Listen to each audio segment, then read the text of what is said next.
सुप्रभात। आज हम कक्षा 10वीं साल के छात्र आप सबके समक्ष संस्कृत साहित्य के बारे में कुछ जानकारी लेकर प्रस्तुत हुए हैं, जो कुछ इस प्रकार है। संस्कृत एक हिंद आर्य भाषा है जो हिंद यूरोपीय भाषा परिवार की एक शाखा है। संस्कृत में वैदिक धर्म से संबंधित लगभग सभी धर्म ग्रंथ लिखे गए हैं। संस्कृत हमारे देश की प्राचीनतम भाषा है। प्राचीन काल में सभी भारतीय संस्कृत का प्रयोग करते थे।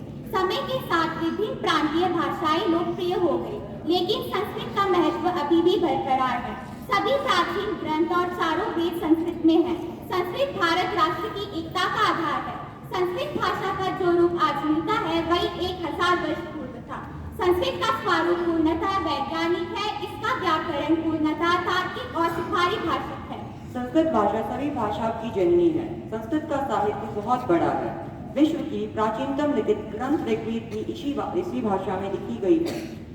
भारत का सांस्कृतिक महत्व भी इसी भाषा में सुरक्षित है।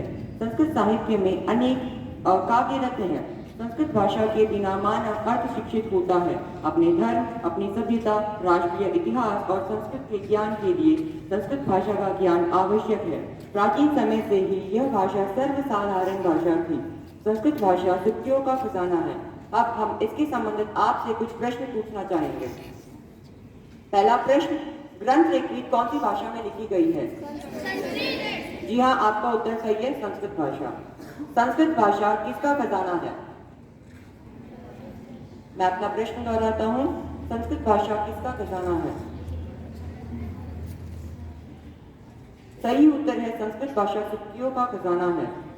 मेरा तीसरा प्रश्न, भारत का सांस्कृतिक महत्व किस भाषा से में सुरक्षित है? जी हाँ, आपका उत्तर सही है, संस्कृत भाषा। मेरा चौथा प्रश्न, संस्कृत भाषा को किस भाषा से भी पुकारा जाता है? और सही उत्तर है, देवता की भाषा। मेरा पांचवा प्रश्न, संस्कृत भाषा कितने वर्ष पुरानी है? जी हाँ, आपका उत्तर सही है, 1000 वर्ष पुरानी। धन्यवाद एवं शब्द। विशेष तालियां।